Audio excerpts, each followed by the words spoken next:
Hello everyone, my name is Faith Motegi, and this is my platform, Parenting Conundrums. Thank you for the subscriptions, thank you for the likes, thank you for the feedback. I don't take it for granted, and I believe that we will be having continuous conversations and just supporting each other in the best way possible. So today I want to just talk about the back to school dilemma. I empathize with parents who have candidates. They especially have a lot, I don't want to say a lot to lose, but the pressure of whether to send their children back to school, should their children go back to school or not, is high on top of every other stressor that there may be. Yes, the financial and all the rest. But my question is, do we need to send our children back to school? That may give different answers. How do we send our children back to school? Do we start off with the teachers getting back? Are the teachers willing to be guinea pigs when they have it's like the medication, the chances of being infected? What happens if they do get infected? How will learning really take place? And especially leave aside any other country, within the Kenyan context, in public schools, how really do we see children going back to school and maintaining social distancing? Just see your kid, your beloved, adorable, sometimes cheeky little kid, or even a teenager or pre-teen, especially the little ones. When they want to tell you something, they whisper in your ear. When they want to play and be boisterous, especially for the boys, okay, even some girls are that way, they want hugs, they want connection. So how do you maintain social distancing in school? If you're telling me that they go back to school and it's time I'm giving just an example, it's time to play, it's break time, and you tell the children there's no touching, you're supposed to stay in your own square or circle. And in the Kenyan context, I don't know the name of the game, but there's where they have the by something. I didn't play much of that as a kid. By short, I love you, baby, that kind of game where they have the nursery rhymes, Aringa Ringa Roses. So do they not touch? Will they be wearing gloves? So will the teacher be wearing protective gear? Will the children have to wear masks? If right now when they buy when they have any gadget, there are those who take it apart. Will the school have uniform masks at a cost or free of charge, so that one child doesn't see their mask is better than the other children's, or all that kind of thing? Basically, my mind races when it comes to thinking about how do we send our children back to school. A Form 4 child, a Form 4 student, a Class 8 student, the pressure is on. My personal opinion is I would rather we come up with an aspect of how do we get the candidates to do their exam, and in that way you can contain the number of children in your school. Aside from saying that we go in shifts, who will agree to go on shifts? How will those shifts go about, considering the transport element of it? By the time you are even talking about transport, will children's school the school transport, how will it be affected? Because if at all the public transport means that there are less people in the car, in the vehicle, how economical will it be for schools to offer transportation for children? How do you maintain social distance in a bus, in a van, considering that the numbers of children that you're trying to get to the school at any given time? What if you say that we open schools and yet as other areas are under, containment, where the gated community now? So does that mean that the children should only go to the school that is nearest to them? Unfortunately, I'm not I do not have a tangible list of which is the best way forward, but my main priority for me would be we take care of the mental health of our children. Because unfortunately, what we may be doing is we may want to take our children back to school. Yay! So, whatever the case, whether it's masks and the rest, but how will we start teaching them?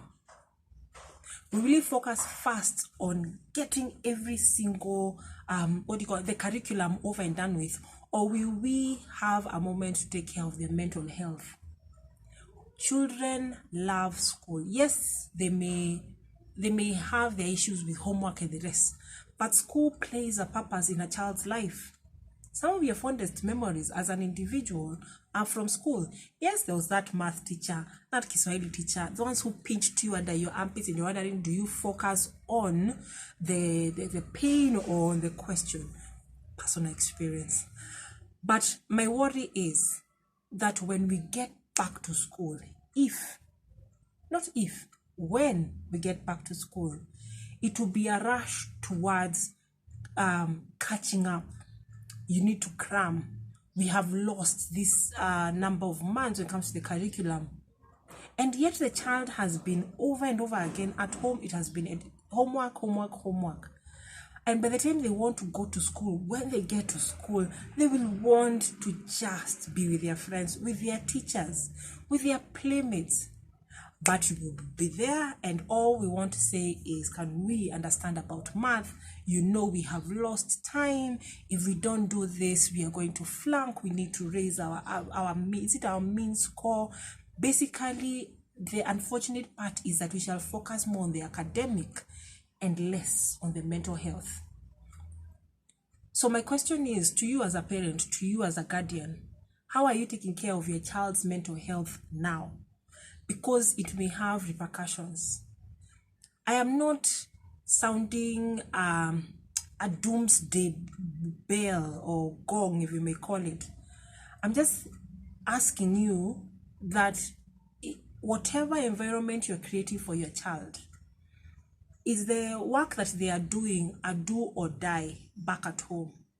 Unfortunately, we should not be trying to recreate school at home. It's trying to just get a structure, finding how your child learns best, using play as a way of a learning opportunity, such that it's not all serious business. It is fun when it comes to learning, such that when they see the books all over again, it's not a deflated balloon. Because if we don't take care of our children's mental health, then despite whatever measures you put in place for the academic curriculum, or whatever you may call it, for the academic progress, this department will not take care of anything aside from just trying to feel safe. So that's where different coping mechanisms may come into place. So right now, even as I end this, and even I looked into some of the questions, the limitations, and some of the possible solutions, and I highlighted them on my blog. It's faithmutegi.wordpress.com, and I usually have them on Tuesdays, on Thursdays, and on Saturdays. So you can look that up. But my question is, we need to be focusing on mental health, our mental health as individuals, as adults, and the children's mental health. We need to let these children know that, by the way, it is okay to get angry. It is how you act out on the anger. It is okay to be frustrated, because as you can look at me as a parent, some of the financial elements that we need to look into are frustrating, but I am doing this. This is what helps me cope. I get sad sometimes, but that doesn't mean I will suck the entire time. I can do something, journal, sing it out, dance it out, and the sad moment passes on. So it's a moment to teach our children about emotional intelligence. They are intelligent. That's why they're asking you those weird questions about anything, and you're wondering, at my age, I did not even want, or did not even know how to ask this question.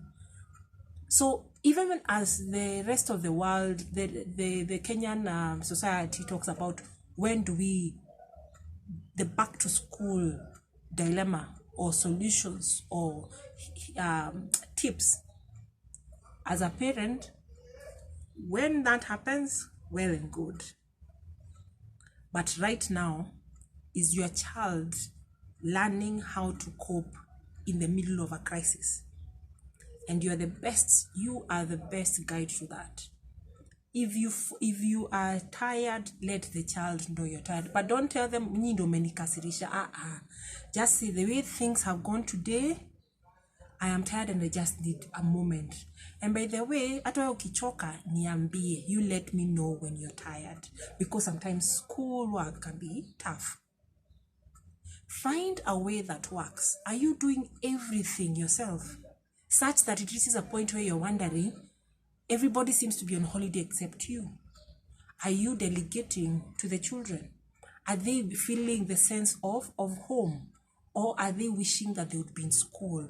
And yet at this point, school is not available. It's not accessible. So for me, the back to school dilemma, how do we handle it? Handle your child's mental health first. It is a journey, because even for you as an individual, you're still learning about yourself, but let the children know how to express their emotions. That's called emotional intelligence. Let them know how to thrive in a crisis. There has to be a method to the madness. And if we don't get that method, regardless of what we do or where we take our children in the coming days, they will just go. The same way you, in this case, me, would show up for chemistry class, but one word in here and out there, because I'm supposed to be in class. Do you want that for your children? I believe not. So, mental health. For me, by the time we are taking your children back, before we take our children back to school, let's sort out their mental health. And it's a day-to-day journey. It is not about eating the whole elephant at once. I'm not advocating for poaching.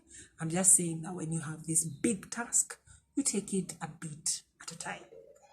So that's how that's basically my thoughts on the back to school dilemma.